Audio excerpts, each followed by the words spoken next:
Bismillahirrahmanirrahim. An Ummi Atiyata, riwayatkeun ingsun saking Nyi Ummi Atiyah radhiyallahu anha, muga-muga nilar bendu safa Allah anha saking Nyi Ummi Atiyah. Bagus mun pake ngaran kurang tah ngaran anak kurang. Jadi kadengena agamais arobais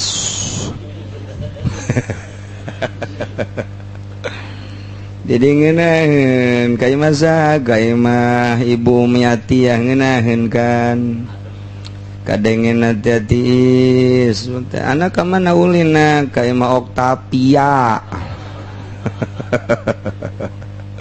aduh Gusti Allah. Ente Oktavia aya eta tadi mah Ibu Kanisem. Aduh serem kadang-kadang. Masya Allah ya Allah. Aya deui cek MZT mapan aya deui. Ya bibi ya Muhammad enak kan. Ya bibi ya Tugimin. Aduh, Nabi Tugimin. Masya Allah, alhamdulillah. Qala ta'ala gojab ya Ummi Atiyah. Jadi ngaran ke pengaruh, sangat pengaruh ngaran teh ulah disangka. Bangsa ngaran Asmawi teh tamual sugih jasa. Aduh, tapi ternyata aya oge sih sugih man. Nuhina ngucap-ngucap ngelaban nuhina dan cegah ingsun sadaya min itiba'il janaizi saking anuting pirang-pirang janazah walam yu'zam alaina lan oranana den mistiaken ya nahyu ing atase ingsun sadaya muttafaqun alaih utai hadis iku muttafaq alaih. Kami cek Ummi Atiyah dilarang ku Kangjeng Rasul ngiringkeun janazah ngan teh dipastikeun ka kami sebenarna mah loba keneh salian kami ge anu dilarang. Jelas nama awewe sering dilarang ku Kangjeng Nabi ngiringkeun janazah ka kubur. Tidinya lah akhir nama jadi sababaraha madhab nurutkeun cek madhab urang mah madhab Syafi'i ulah awewe mah ulah ngiringkeun janazah ka kuburan ulah teteh makruh nage hampir makruh tahrim. Mun di zaman urang ayeuna mah lantaran boro-boro nu lain ustad nage lurak lirik bae. Atuh boro-boro Ustad Habib na galurak lirik wae. Patek geges ulah sakurang iring. Aya urang mah gua, ini kan mengantarkan terakhir bapak-bapak saya, kok enggak boleh? Situ yang enggak boleh. Mun gua urang dipasrahkeun mah udah lu aja gua pada pulang dah lu nguburin dulu situ dah. Coba ge ka awewe udah situ lu yang macul lu yang duanya ge ceurik sorangan ge tuh dititah ulah mangamu ku urang teh mun urang baralik titahnya bae nguburkeun ceurik sarewe. Emang senjata awewe itu adalah menangis, senjata paling istimewa jitu jasa awewe mah geus beakeun bae ngomong aja bae nyung sebrak ceurik. Kebingungan cek Habib ini bagaimana ini dirayu salah enggak dirayu salah saja senjata ampuhna ceurik eta. Ai lalaki mah senjata ampuhna teh ninggalkeun imah. Wah sabodo. Eta beda, jadi beda senjata. Ya geus tararis datang deui lalaki mah ka dinya tuh ngaranna ge buaya darat.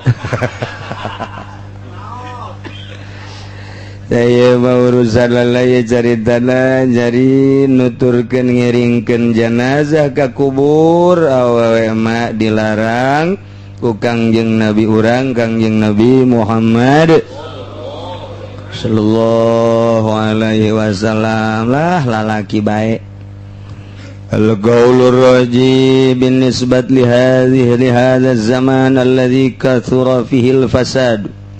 Tawi kaul kang unggul kalawan den nisbatkeun ka deui ikilah zaman kang akeh fihi ing dalam zaman apa karusakan wartafa'al hijabul narima ilang apa aling-aling Adam muttiba'il janaiz didinya wa adam.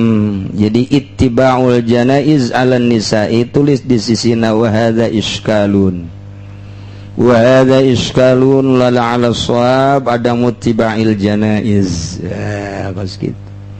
Ala nisa'i jadi kaul raja dinisbatkan ke zaman tahun 2012 mah anu loba pisan karusakan lantaran jelalatan mata-mata lalaki wartafa'al hijab awena geus teu make kerudung eta mah ada mutibail janaiz anal jalan iza ulah sok ngiringkeun janazah bagi awewe mah ulah antaran ke batur nguburkeun nya nama bobogohan kan eta penghinaan terhadap mayit minimal mata main mata tring treng nah eta kan lantaran mata ge bicara lain sungut bae akhi cek tukang syair dulur gaula anal jufun sanyana talakop mata teh tatahaddatsu eta ngomong sabenerna mah lirikan pertama tring, lirikan kedua tring, lirikan katilu nyong sebut.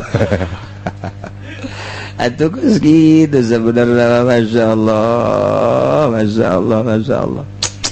Tuh kitunya nyung sebda nyung sebhate luluh.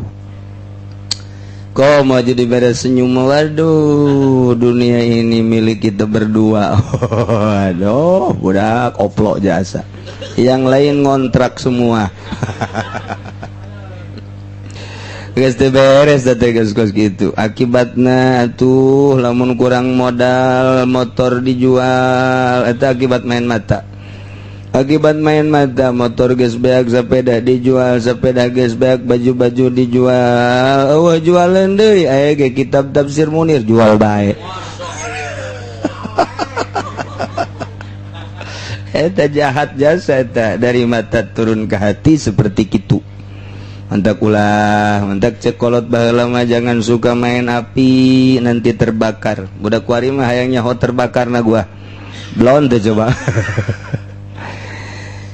Wal musibatu ma bariha mauqi'uha minan nufus mulih balan utaya musibah iku aranana lubar-lubar opo tunibane musibah saking pirang-pirang awak-awakan mulimaniku kang lara sedangkan musibah teu eureun-eureun terjadi ka awak eta teh panyakit nyeri wan nisa'u la sabra lahunna wala qudrata lahunna ala hamlil janaiz dan utai pirang-pirang wadon maiku arana nahan ujiku maujud gadoe nisa dan waranana kawasaiku maujud lahunna gadoe nisa ala hamlil janaiz ngatas nanggung ing pirang-pirang jenazah sumartane mal khaufi sumartane wedi minta kasufi mahasinihinna saking narima kabuka pirang-pirang kecantikan nisa sedengkeun awewe mah teu tahan uji teu aya kawasa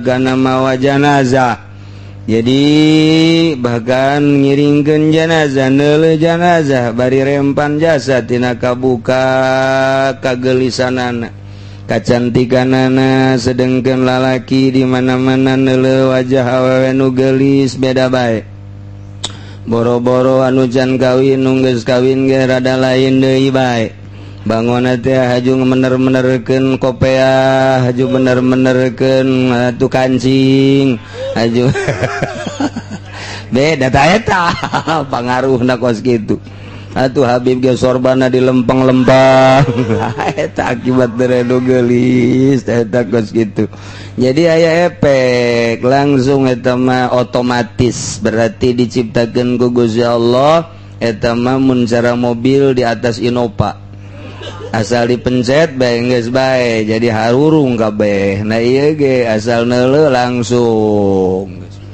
Masya Allah guys bahaya guys ulalah guys suka mau ulah guys awewe mau ulah sok lu campur ga urusan kos sekarang itu di mah baik guys awewe mah walidalan kena iki wala sobro lahuna gola rasul ngucap sabagang yang Rasulullah sallallahu alaihi wasallam lini suatin gade pirang-pirang wadonat seba'nal janazah kang ngiringkeun ya niswaing janazah ngucap-ngucapin laqad irjana ma'zuratin ghaira majuratin balik bae sira wadon